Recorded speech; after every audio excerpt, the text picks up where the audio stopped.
The Sporting Dog Adventures podcast is proudly brought to you by Soggy Acres Retrievers. Whether you're looking for a black, yellow, or chocolate Labrador Retriever puppy, please check out our website for more information at www.soggyacres.com. You can also email Jeff at sportingdogtv@gmail.com or call 262-215-9683. And remember, everyone deserves a soggy dog. Hey, welcome to the Hunt Guy podcast. I am here with Brad from Eagle Seed. Brad, can you introduce yourself, please? Absolutely. Thank you for having me. Brad Doyle. Eagle Seed is our family business, and we are located in Northeast Arkansas. So, Brad, I had talked to you, and Brad, I have to say, I stalked you. So I had bought some seed from Brad's company, Eagle Seed, for a food plot. Didn't know anything about them, but I was looking for some type of a soybean product because I just wanted to try it. I had been sitting at my property in central Wisconsin. I had great food plots out where I had clover and I had brassicas. And what I noticed was the deer would come out once we got into the rut and it was later in the season. The clover really wasn't a hit. They would nibble in my brassicas, but then I watched them as they would run to the cornfield and bean fields. So I made the point, like, this year is going to be different. I am going to have some soybeans out. So I started looking for soybean food plots, and I saw these crazy pictures of these soybeans that were like 6 feet tall. And that led me to buying something from Eagle Seed. That is that's a very common story because soybeans are everywhere, but they're typically ag soybeans, and they're very short. For a reason. They're bred to be short for easy harvest. They don't necessarily need to be 6 feet tall. If we can make it with half that size, easier to fill pods and make beans, go through the combine header easier, then we're going to stick with that for harvest. But the forage type which you're referring to has some unique characteristics, and we can discuss that as we get into this story here.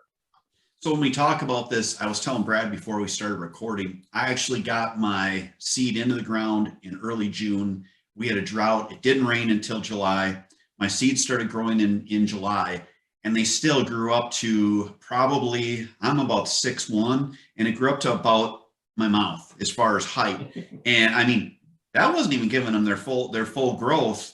And I didn't put any fertilizer down. I just figured, oh, what the hell? I'll throw it down and see what happened. I broadcasted onto the soil and then just tilled it in. This year I have a seeder, so I'm professional. I got an 8-row seeder.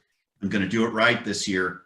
But Brad, why did this work so well and the deer loved it? What is, I guess, the difference if you're putting a food plot and having a product like this? So I guess I need to give you a little history of our company too. We're one of the few independent companies that breeds their own soybeans in the United States. Most of the large corporations, that they're the ones doing the breeding and they're targeting farmers.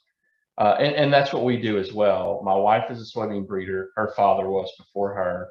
And we have our own genetics, and our genetics were taller, later maturing. And I'm a hunter. I saw a value, along with my father-in-law. I guess I'd have to give him credit for the initial idea around 20 years ago. But we saw a need for something more than a soybean that is harvested.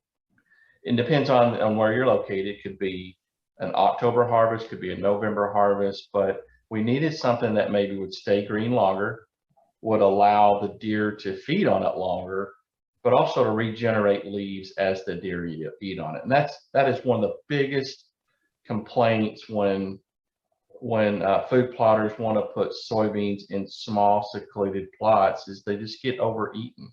So if you tell me that you got them shoulder high, that tells me a lot about your soil. To your point, yes, you could plant earlier if needed, but you've got to have a somewhat decent soil for anything to grow properly. But the genetics are what got you to the shoulder height, and that's what the soybean is designed to do. Why does it do that? It's putting on 2 to 3 times as many branches. So it just continues to grow into your, hopefully to your deer's liking. And it's crazy because if you go into a place that has, where it's a food plot that has good amount of deer, I was taught this years ago, the shoulder height was in the middle. I mean, my field is about, it's probably like 30 yards across by about 400 yards long. In the middle was higher, but when you went on the ends, it was probably maybe waist high or even mid thigh high because they were browsing and they were eating it. And I didn't realize it regened as far as the growth goes either, because honestly, I just figured I wanted to have some crazy soybeans like the picture did. But it was something that was incredibly hardy. And I will say the way we did it when we broadcast it, one, I didn't spray it because it's a Roundup Ready product. I sprayed it. I'm not a farmer. And then I waited too long and the plants got too tall. And because I broadcasted, I couldn't get any equipment in because I would have broke a bunch of the plants. And I ended up with a pigweed infestation, which was just, it looked terrible. My plants weren't that close together, but it looked like I had done a great job. And I'm looking at it now and I'm going, man, with the cedar, I would have had probably double the amount of plants in my field than I did last year. Yep. You're right. Most of us who are hobby food plotters, farmers, don't have equipment or have limited access to equipment. So a four-wheeler, for instance, four-wheeler and a pull type disc or spring tooth plow is very common. And that broadcast method works really good if you have good soil moisture, good seed to soil contact, and your fertility's in good check. Soil temperature is a moving variable because you can plant beans in cold ground and they in ideal conditions, just to say it's you've got good moisture, but they're not going to germinate until the temperature warms up enough. Mm-hmm. But being too wet or too dry obviously causes problems. Mudding, I would never recommend mudding a soybean crop in. It just, you're asking for trouble. And as we discussed earlier, too dry can be just as devastating. The crop is slow to emerge, or they start germinating and they don't fully germinate. So you have a spotty stand. But you absolutely can have success broadcasting with your new planter. Is this a new planter or a drill? What have you said you have? I bought a planter from Farm and Barn. It's a pull behind planter for a four-wheeler. I do have a tractor, so I've got a tiller on the tractor. So it's nice because I'll till everything when spring comes. And what I do that is I till that so I can get that seed that was from the season before in to germinate. And then I spray it. And then what I had done was I'd wait until a week or two later, and then I would just broadcast my seed on and then plant. But what I have now is I've got this 8-row planter that's a pull behind it says for an ATV, but it's pretty big. I think an ATV would probably struggle. I'm just gonna use my tractor and just hook it to the drawbar and go that way. But then I can set it up and plant that way. And it's gonna be pretty cool as far as the amount of plants, because again, these plants got so big that it looks like I knew what I was doing. But if you actually walked in, you're like, man, they're like a foot apart. I mean, it's just they grew in and grew so thick that it looked like I was like the greatest deer farmer ever. Well, so when you go to a mechanical planter of any type really, you have more accurate metering. So if it has a setting for pounds or numbered setting that relates theoretically back to pounds or seeds per foot, then that's just going to make your life easier. You will tend not to overplant or underplant once you figure that piece of equipment out. Mm-hmm. The second part would be seed placement.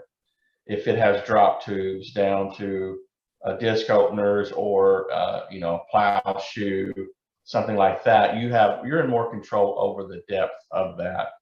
And to your point about good seed to soil contact with a little bit of tillage, there's nothing wrong with that. A lot of our clay type soils, especially in this area where I'm at, tend to crust over. And so you see a lot of farmers that will lightly scuff that ground, even if they plowed it, months prior or after harvest. Sometimes that disturbance is just enough to get a lighter weight planter or drill in the right seed depth or further where it needs to be. So now with this seed, we did well by us. Again, my property, my dry land, quote unquote dry, is all around marsh. And it's a fairly wet property, but the beans did really well in it. It's not so wet that they're standing water, but it's moist where I can't grow a lot of things. So beans and clover do well. I did try the green and gold, which your green and gold product has corn mixed in, and I had the damnedest thing. The deer ate the corn plants. I had a bunch of like little sticks sticking up. They were like little baseball bats with no leaves, and they just kept eating the leaves off of them. Is that common that a deer would just flat out eat your corn plants? And is that something where because of how many corn plants they ate, every plant that was in that green and gold got eaten?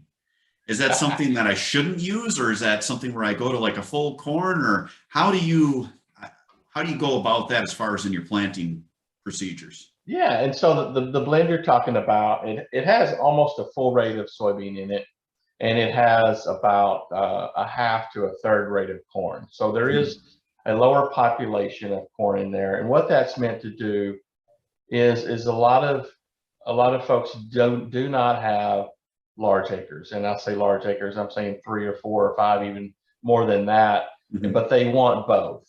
And green and gold allows you to have both in the same field and not, best of both worlds, corn and beans.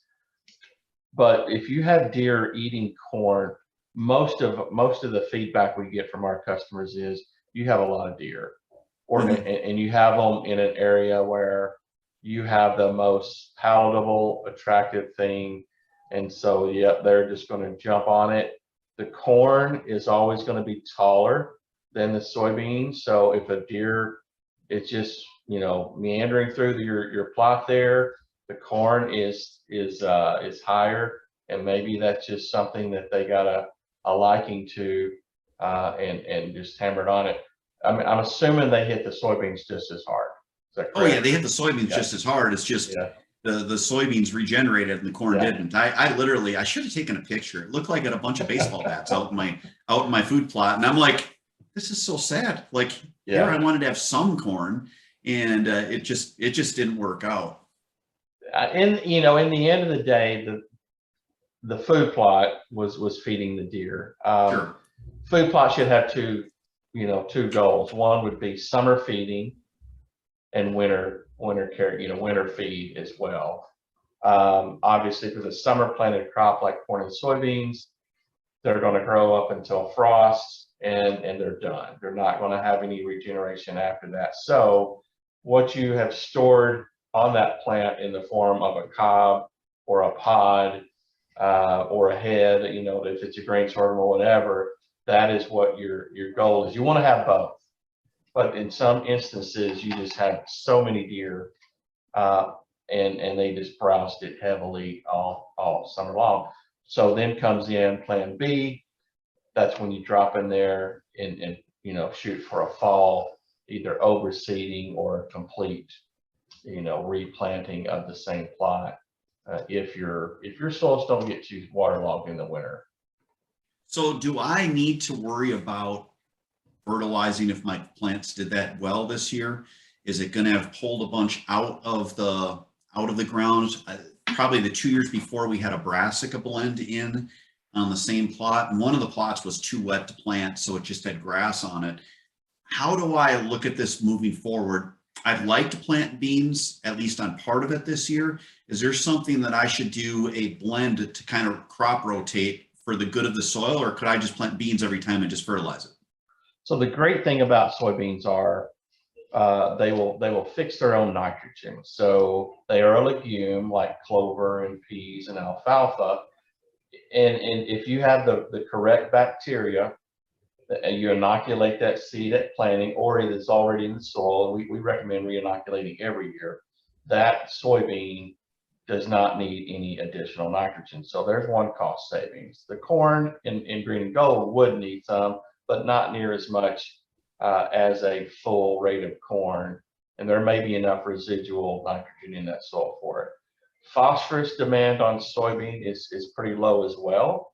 So we're not going to have a huge bill on phosphorus. We just probably need to, take that soil test analysis and look at it and see how much native P you have, and then if it needs any additional, you could consider it. But the potassium in the form of potash, that is what soybeans do need for maximum yield potential. And go back to that soil test.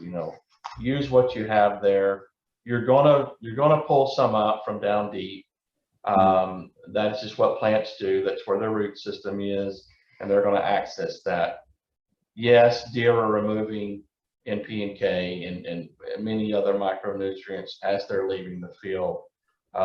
That's a cycle of life there. Fertilizer is expensive right now, so you really need to look at what you need, not what makes you feel good. And there's a lot of fertilizer salesmen out there right now that are trying to sell something in a liquid form that's supposed to replace a heavier amount of PP. And just be careful. Some of those are gimmicks. A lot of them get a bad rap. I'm a big believer in rock fertilizer, so I'm going to P and K out.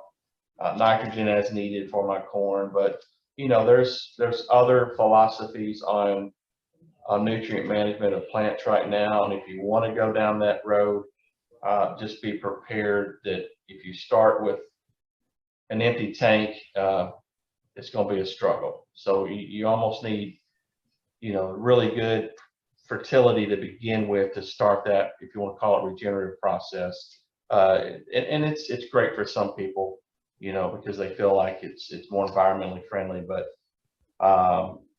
I think our modern farming practices are just as safe and efficient. So if I wanted to mix one plant in that I guess would feed off of the what the soybeans put in the ground, I realize you rotate corn and beans. Yeah. But part of my area is probably too wet for corn. What would be something else that I could put in there on an off year? And I'm going to sound probably ignorant on this because I'm just a deer farmer. But if you plant something too many times over years, you can develop like some different things in your soil that could make it work and kill your crop and actually kind of almost like wreck your soil for a while. How many years in a row could you plant the same thing if you did fertilizer? Is there something else you can mix in on a wet soil like mine other than corn that would be a good mix with it? Right now, basically, we've just stuck with where we're running clover, beans, and then I've got one that I was going to do just straight corn in next year. So the biggest problem we have with corn probably are insects, and then also probably weeds. You can get some really tough insects that will take up host in your field and eat those young corn seedlings. I've seen it year in, year out. I've seen some folks who are not able to plant corn just due to that fact. We had a bunch of those beetles last year. Yeah, is that what's killing them? And most of these are some you've got seed corn maggot and that attack the actual seed in the ground. Wire worms that come out and clip it off, and so that's another big problem. Root worms. But I think a lot of it is not keeping your fertility in check or keeping the balance there. So I've got fields of soybeans that have been soybeans for 15 years in a row, and I have no issues with it. But I am incorporating wheat or oats or cereal rye or brassica or even clover in the wintertime. So that in itself is a rotational, a seasonal. So are you overseeding it then once the soybean crop is through? Yes, you can do it. That is one way to do it. Just broadcast over the top as the soybeans are nearing maturity. Other areas where have been heavily browsed, you can just go in there and start over again and replant however you normally would. But to your point, cool, wet, or actually wet soil in an off year, there's some annual clovers out there that do fantastic. You know, so I would look into that. I think frosty raceme and fixation balancer are two that are really do a lot better on wet and even higher clay content soils that we found for sure.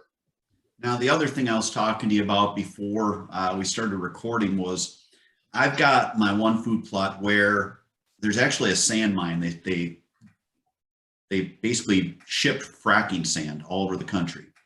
And they usually get busy in fall, to my chagrin. I always wonder why they can't do this stuff in spring and summer for me. They always get busy in fall, and they'll have a corn crop up. And once that corn crop is taken down, the food plot is you're able to see it up to the rail yard. When the corn's up, the deer will be down there. They know people can't see them. They don't really care, but they're real shy as far as having people there that can see them. And I wanted to put up a screen, like some type of a crop that would be like 5 yards across maybe, and that would block that so the deer were more comfortable, so I get more daytime activity. What do you guys have on that type of product, and how hard is that to grow? So what we have is called Forage Fence. It's got 6 different grass species in it, easy to grow. To your point, probably needs to be about 5 yards wide, at least at minimum. So you're not, you know, you're looking through it, you need to have the visual barrier. And what we did, we had a mixture of medium height plants and extremely high, tall plants, because when you have wet winters, heavy snows, wind, rain, a lot of that tends to snap over at ground level. And we want the rigidity of, you know, shoulder height, you know, backing those taller plants. So even if it does get a lean to it, you still have some support there, and it's not all going to, you know, blow flat to the ground. Planting wise, plant it. You don't have to be in this big a hurry as your corn, but sometime around there. Okay. You're not gonna, you know, you're not gonna harvest it. You're gonna leave it. They're not highly attractive to deer, but a lot of them do produce grain heads that will eventually fall to the ground, and deer and turkey and rabbits and quail could even benefit from them. You're just trying to make that animal more secure coming out in that field. If this is this a commercially harvested cornfield? Yes. Yeah, it's Okay. commercially harvested. I know they do spray their stuff with Roundup. We've got like a buffer of probably like 2 feet of grass in between my property and the farm field that I've left to kind of give, like, I don't know, just something for the deer to walk along, a little bit of structure. I think just, you know, have a conversation with them and tell them why you're doing that. You know, you're not doing it just to invite weeds to grow up in it. You know, you're doing it for a purpose, and that way he'll keep his heavy equipment off of it, because, you know, farmers get in the rush of harvest a lot of times and drive grain carts around the edge of the field, and you know, you don't want them running your screen flat. So you want that protected. Those screens serve a lot of purposes, not only hiding your neighbor, but in my instance, we sneak into some of our deer stands using that cover. So it's a tremendous tool that doesn't have to take up a lot of your ground necessarily. It's just your border, but we sell it in a 15-pound bag that will plant an acre. A lot of those seeds. Yeah, so if you're planting a screen, it's not like, my goodness, that would be enough to do the whole property. I've got one food plot right by the house where you literally can sit there and you can watch the deer, and it should produce. Like, there's a bunch of good area there, and it sucks. I mean, we've got great pictures at night, but once it seems like deer get shy once you get past about Labor Day by us, because that's when there's more people around, and they're not dumb. They know they're getting hunted. And I told my buddy, I'm like, man, I hate to do it, but I'm going to block like where we can see like the ducks and deer so that I can see if it'll actually work. And I'm curious, obviously I've got the camera, so I'll know if there's something there, but I'm curious if that will work and make that part of my property more productive during hunting season.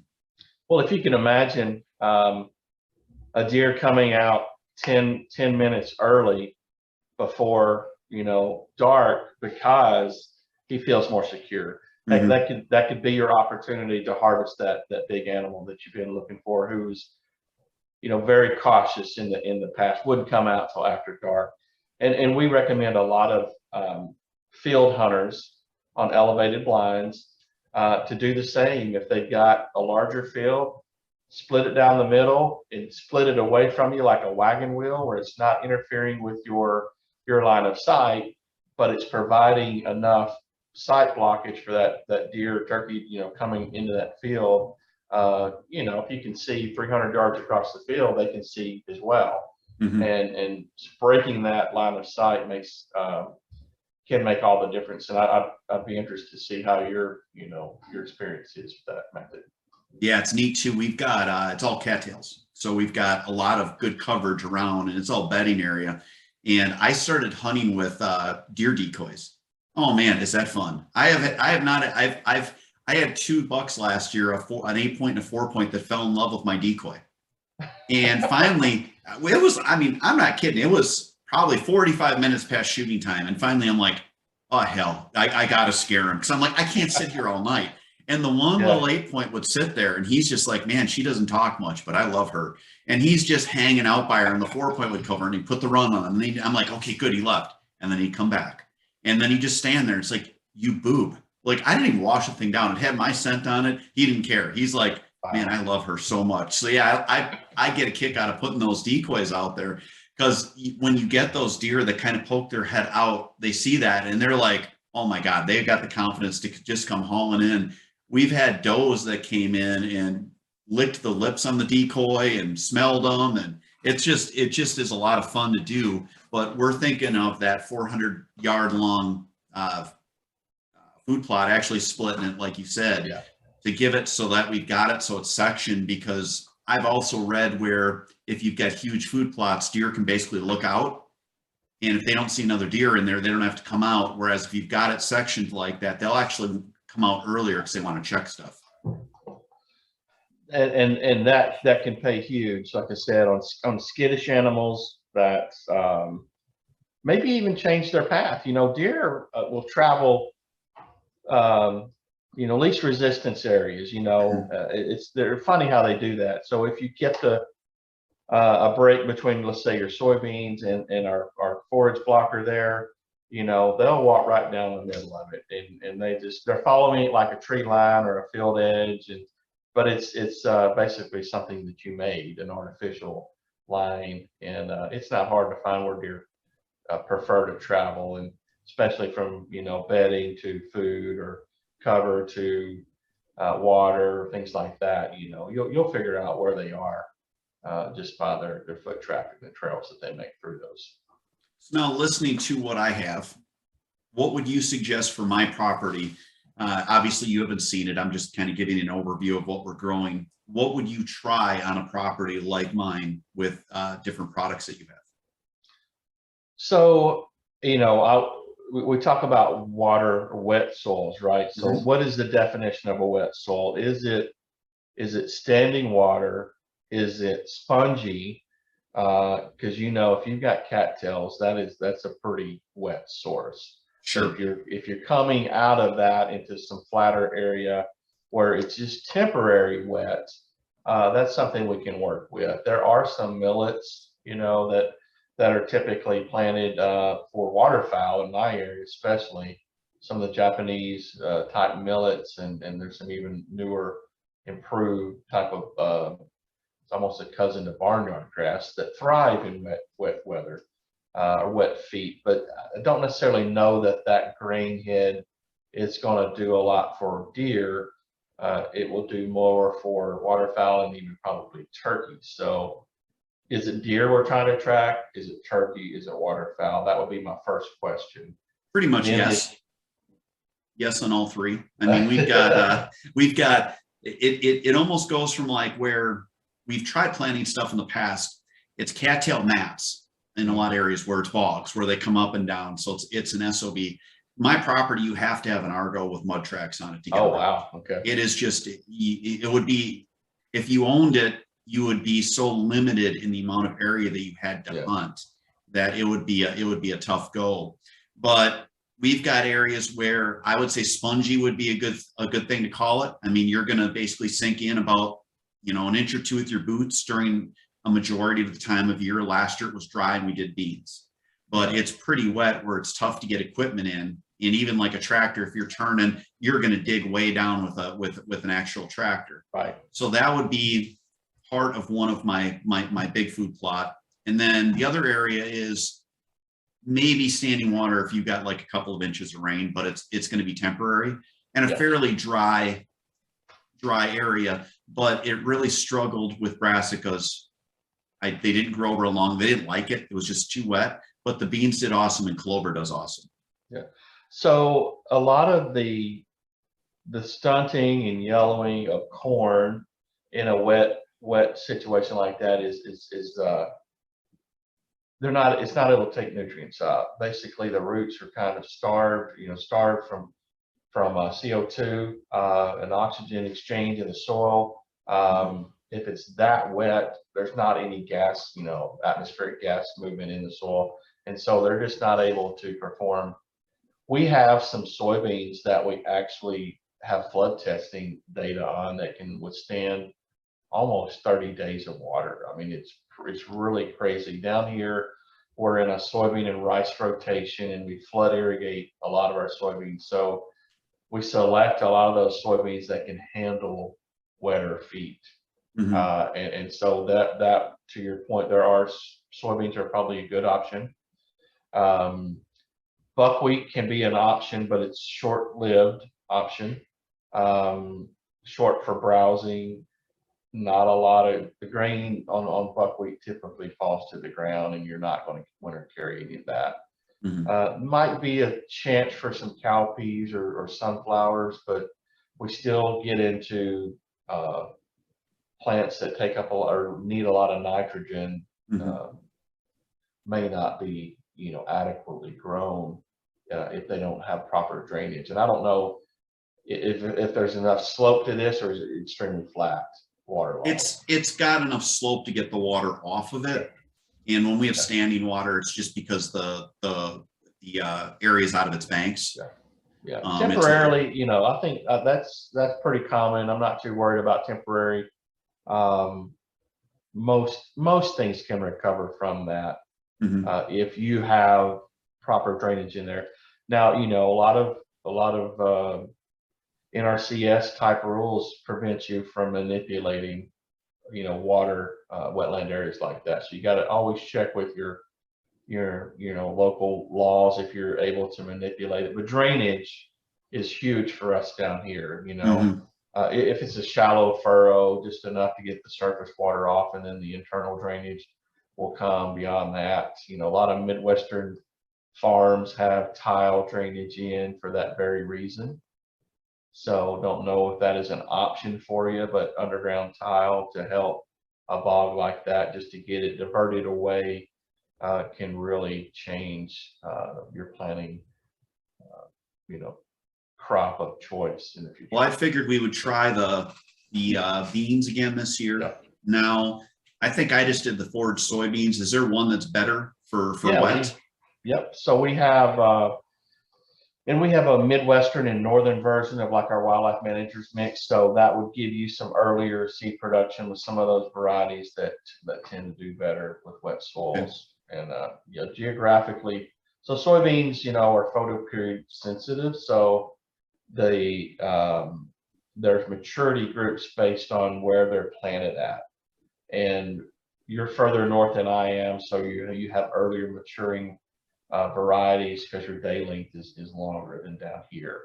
And so we have some of those that are suited for your area for the reproductive part. We blend in with the later maturing forage type, so you get the kind of the best of both worlds.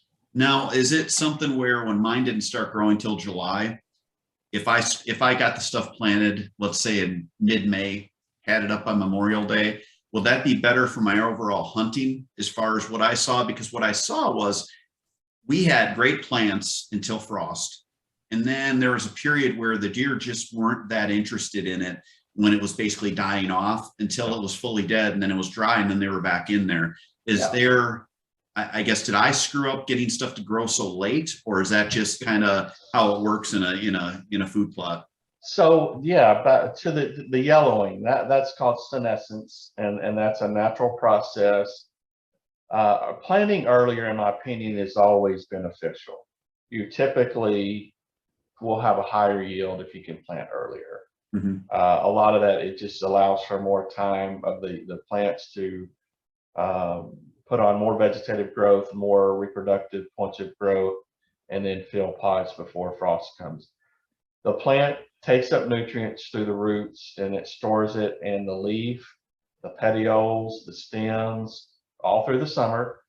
Once that bloom appears and it starts developing into a pod, then it reverses that sink source full from, now we're pulling nutrients from the leaf and the petioles, and that's why you have that leaf turns yellow and eventually falls off.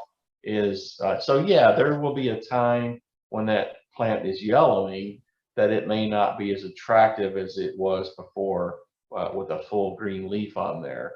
There's not much better nutritionally wise than a soybean leaf to a deer. Mm-hmm.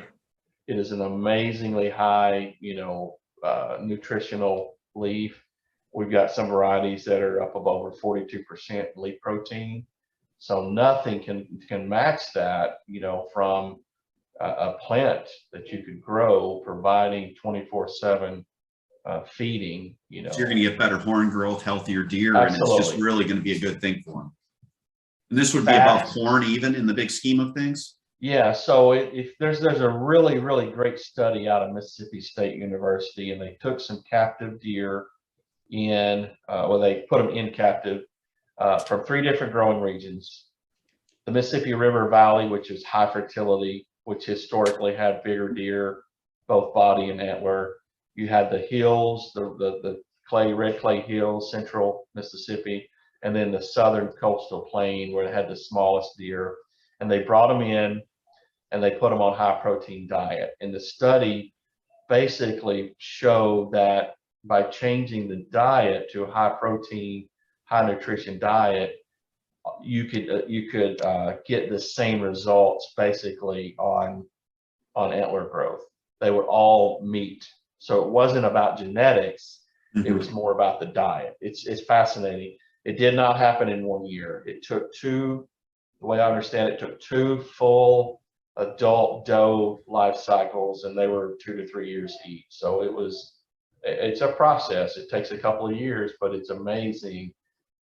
If you take body weight at all on your farm and you go to a high protein diet like that, what you'll see, if you're in soybean country, it won't be as noticeable because you've already got a lot of it there.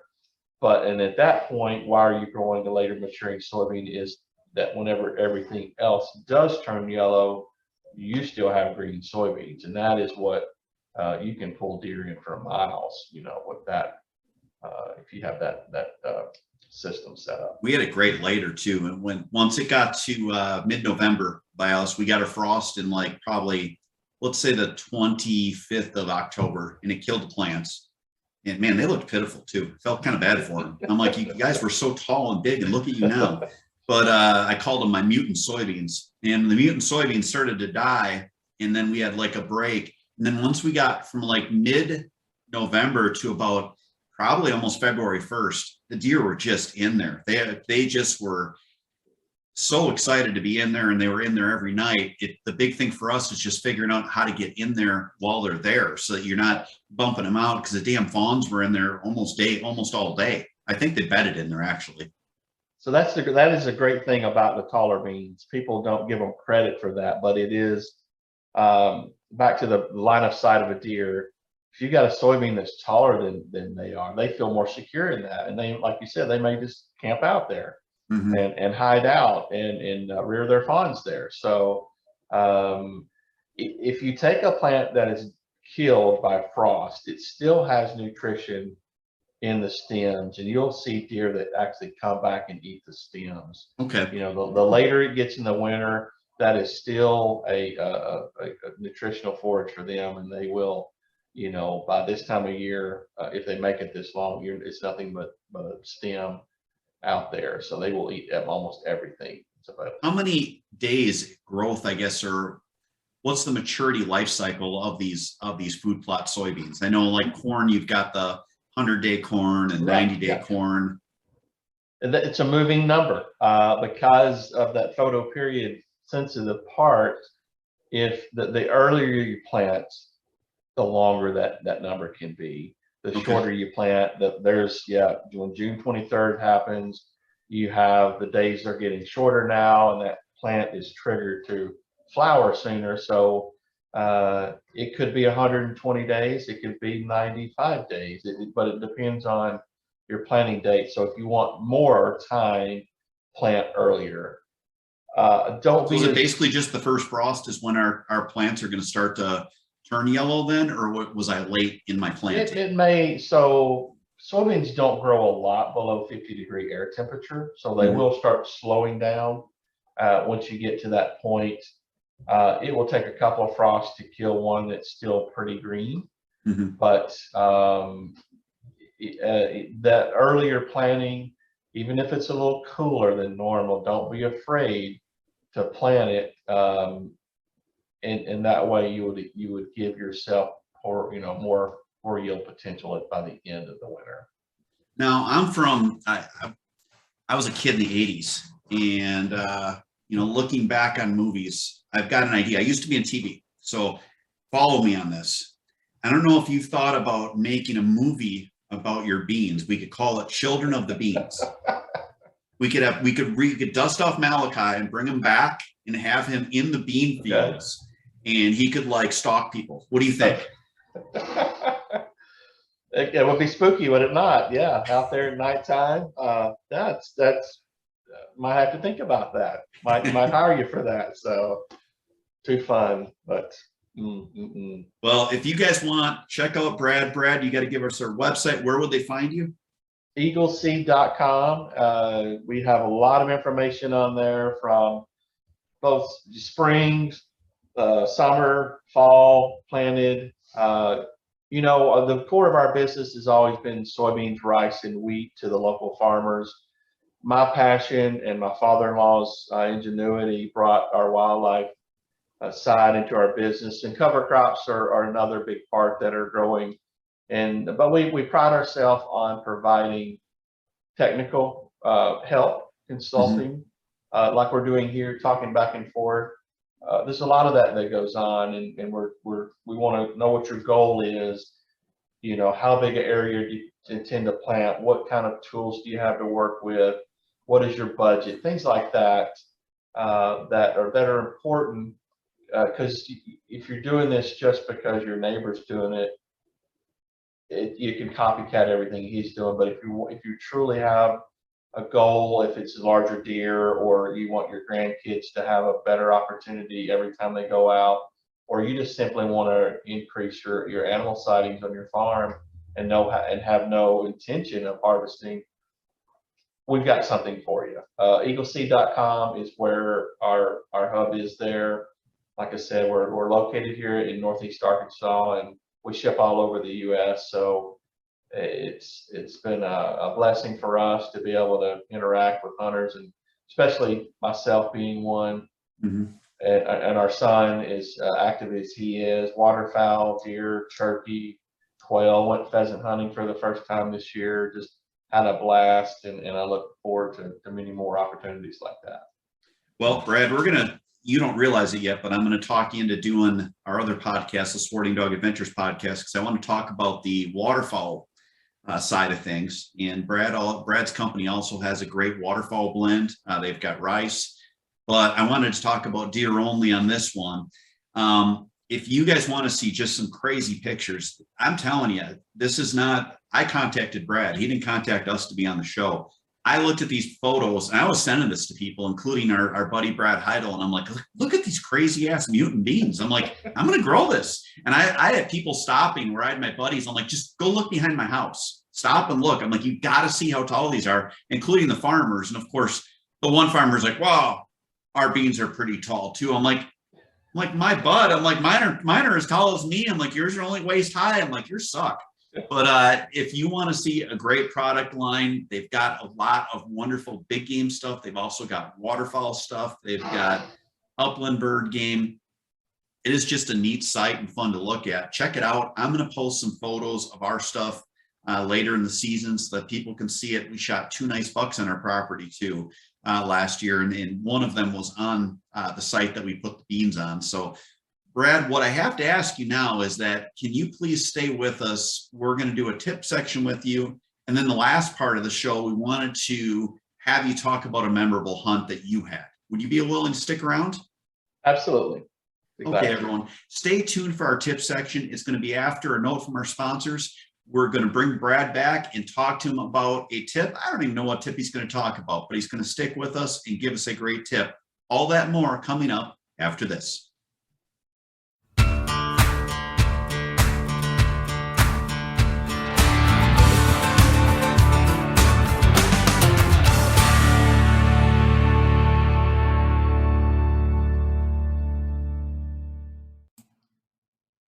It's Jeff Fuller from the Sporting Dog Adventures podcast, and I need a little help. Please stop what you're doing and give us a 5-star rating. Follow us on the platform you're on. Give us a thumbs up. And above all, share our podcast with your friends and family. Our podcast will grow even more, and we can get more people involved in the sport we love with dogs in the field. Welcome to Boucher in Janesville, where customer service is our #1 priority. Our customers come back to us because of the experience that we provide for them. We're here to make sure that we find you the right car, one that fits your budget, and do so in a timely manner. When we say we ride with you every mile, it means we care about you and how you are treated. Estamos con personal que habla español en los departamentos de servicio y venta. Our certified technicians are here to help you with all your service needs. Visit us today at Boucher.com. At Boucher, we ride with you every mile. Hey, welcome back to the Hunting Guy podcast. Brad is back. Brad is going to give us a tip.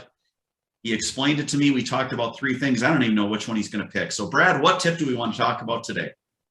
We'll start with the third one I mentioned. That's weed management. A lot of our forage soybeans are Roundup ready, and so they can handle glyphosate, the active ingredient of Roundup. But over the years, Roundup was really good. It really is a great herbicide. It will continue to be a great herbicide, but there are some weeds that are a little bit harder to control nowadays. And if a little bit of preparation with a pre-emerge herbicide can make all the difference in the world. If you can prevent water hemp or pigweed from coming up, you'll never have to spray it with Roundup because you can control it before it becomes a problem. Now, So what is a don't be pre-emerge afraid. what is a pre-emerge herbicide? Pre-emerge herbicide, I'll just throw out a metolachlor is one. The original brand name was Dual Magnum, and it is a herbicide sprayed on the soil really before anything comes up. And what it does, it prevents those weed seeds from germinating. Okay. It does not kill them once they're up. It prevents them from germinating, and you will have a much cleaner, productive plot if you spend a couple of bucks, maybe $10 an acre, at applying a pre-emerge on there. So would I have to till my soil then, or I just go out and I got, let's see, last year's plots that had soybeans on them. I just drive my side by side with my sprayer attachment and I just spray it before I do anything? So I would use it as a at planting spray. Okay. So whenever you've made all your decision to come back and you're going to come in there and plant it, plan on applying that at the same time. And theoretically, we don't want any weeds up already. We want to do this before they come up. Would I, if I had a grass, like I've got one area that's got clover and grass in it right now, if I were going to do that, would I be best off to wait for it to green up, hit it with a Roundup, then till it and plant it and put the pre-emerge on it? You can, yeah. As long as you're putting it out before those weeds emerge, it can get you 3 to 4 weeks of control. And that may be the next time you're going to come back to the farm. If you live, a couple hours away, it can save you that time and you're not coming back to a fully weed infested plot, and it may only take one shot over the top, may not take any. If you do it right, you can have all the soybeans grow in the shade out the ground, and you're home free. Well, yeah, by then your soybeans are what, like waist high? It depends, but yeah, so it's a real a tool, a good tool that you can use that would help you. Excellent. And how do you spell that? So people, if they want to look that up, would look, where would they go for it? Yeah, metolachlor, metoclor. Okay. Metolachlor. And that's something they would just get from a farm store? Correct. Yes. Okay. Excellent. Like I said, Dual Magnum was the original, and it's still sold as Dual Magnum, a name brand. So you can find many generic forms of that now, but it's pretty readily available. That is something I've never used. I'm going to try that this year because, man, pigweed is something that is brutal. That stuff grows so tall, and there's so many different types of it. We actually we had it so bad that we actually went in and we were pulling it, and we had a pigweed pulling party, my kid and I, and he made the mistake of thinking it was funny to throw like one piece at me, and it was pretty wet, so I got splotched with mud. Yeah. So I'm bigger than him. So and also I guess I'm mean because I got him on the ground and I put probably 40 pounds of it on top of him. I just kept pigweeding him. We do not plant any of our soybeans without a pre-emerge herbicide anymore. So the early days of Roundup Ready, a lot of farmers went to just Roundup only. And now we found some of those weeds that are a little tougher to control, but pre-emerges are definitely worth the time and effort of using. All right, so that was my personal tip. And you did that one to help me with my deer farm. And what other tip were you talking about prior to when we hit record here to record this section? Yeah, it's one of the first seminars I ever attended from a wildlife biologist, fantastic biologist out of Tennessee. Most people would know. And he talked about what a chainsaw would do on your property. And I think that, to me, don't be afraid to cut some trees, let some sunlight in some areas. No intention of planting them, but just letting the native ground take off, native browse. And a lot of those may be hard to reach areas. That chainsaw is your friend. Are you talking taking the whole tree out, or doing a hinge cut, which is where either basically or. A hinge cut is where you drop them and then it gets brushy? I'll take them all the way down, but okay. I haven't. I guess it's just because I haven't experienced a lot of hinge cutting, and where I want to do it, I want to clean it out. I wouldn't be afraid to try some hinge cutting maybe on. I've got a gravel county road that goes by my farm, and I'm considering doing that because as the stand gets taller, I can see further in the woods, and I'm kind of wanting maybe to break that line of sight. And I feel like I'm doing that when I go in there and thin some of that out, let some of that sunlight get in there. Yeah, for people that don't know, hinge cutting is something you do to give yourself like a transition from big woods to a field edge, so that the deer will stage and feel more comfortable being in that area. My place now is all cattails. I used to be up in northern Wisconsin where it's all big woods, and I figured out where the deer would stage, and it was crazy. I would be in a tree stand about 200 yards off of my food plot. I never sat on the food plot, and the deer would be around me for like an hour, hour and a half, and they would just watch the food plot. And then once it was about dark, they ran like dogs out to the field. Yeah, that is. They're very cautious. And so I think with a little bit of preparation, with that chainsaw, you can create some new corridor movement, even some habitat. I've seen more rabbits now around the areas where I dropped some trees, and more protection there. So yeah, that chainsaw, that, and a little bit of pre-planning on where you might do that. Obviously, you'll do it on land I owned. You probably don't want to go on a lease and just start cutting trees down without getting permission first. Go in the farmer's field next to you and just start cutting stuff down and dropping it in his field to hinge cut it so it gives a better edge. Yeah. Whoops. Yeah, that would be a whoops. So, well, Brad, if you can stick around, next thing we want to talk about in the next part of the show would be just a fun hunt that you have that's memorable.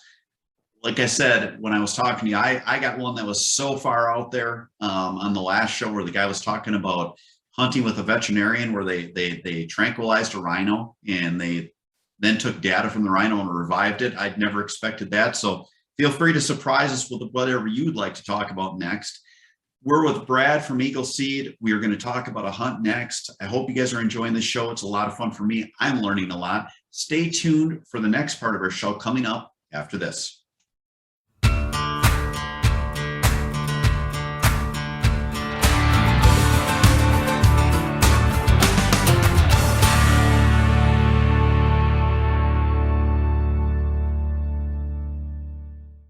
Dog kennels can be beautiful.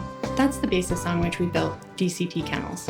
We give you the opportunity to have a beautiful kennel that blends seamlessly with your home decor while providing a safe and comfortable respite for your dog.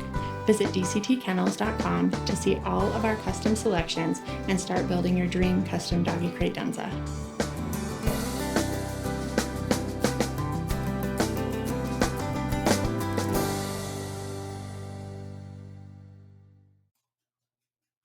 If you love the shooting sports like I do, you need to check out our friends at Mech Outdoors. They have fantastic products, whether you're looking at shot shell or metallic reloading, or you want to get yourself a clay thrower so you can practice up for the season. For more information, check out their website at mechoutdoors.com. Hey, welcome back to the Hunting Guy Podcast. We're with Brad from Eagle Seed. Brad, we got to talk about a memorable hunt that you have. What are you thinking? So where I'm located, I'll give you two stories, but it's about the same shotgun and my son. We are in a shotgun only deer hunting area here. So you have the shotgun slug or a muzzleloader. But my son, he was 8 years old when he killed his first deer. And I had a 410 single shot and had some slugs, and off we go to hunt his first deer. And it may actually have been his second deer, but it took 4 shots with a single shot, chasing that deer, from the initial point where we shot at him from a ground blind. And it's just the excitement, and there's the deer, and I'm like, shoot him, but finally got the deer, harvested the deer.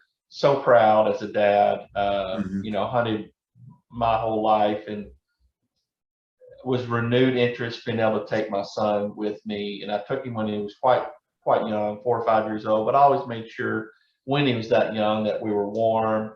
We had snacks. I think tent blinds and ground blinds and elevated blinds are really good for taking kids.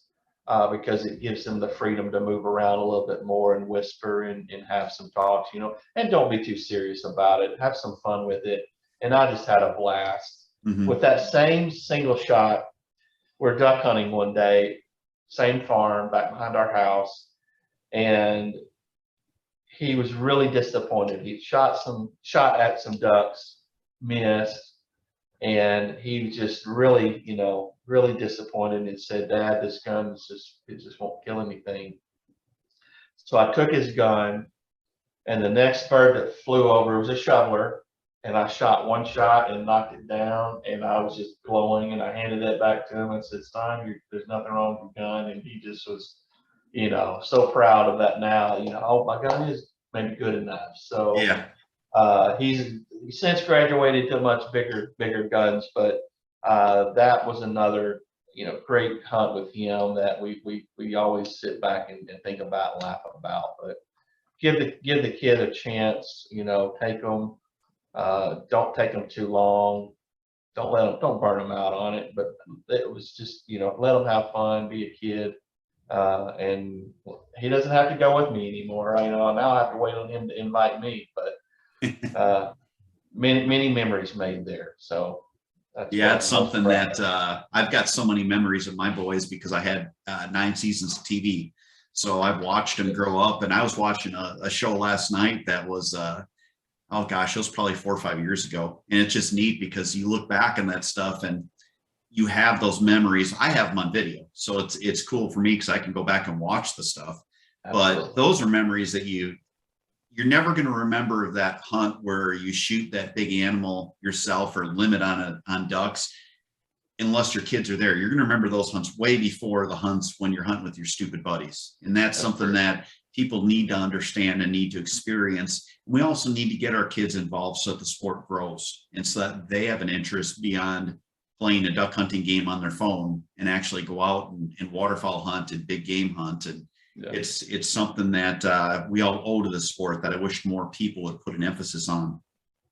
And it's not just for boys. I've taken 2 of my nieces out, and one harvested a 5-point buck, the other harvested a doe. So I enjoyed every minute of that, and I always ask if they want to go back, and whether they do or not, it's up to them. But share that with as many youth as you can. Absolutely.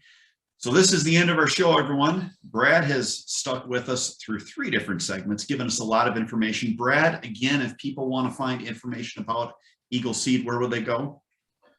eagleseed.com. Now is the time to plan things out. Brad, you guys, you're wonderful as far as giving help.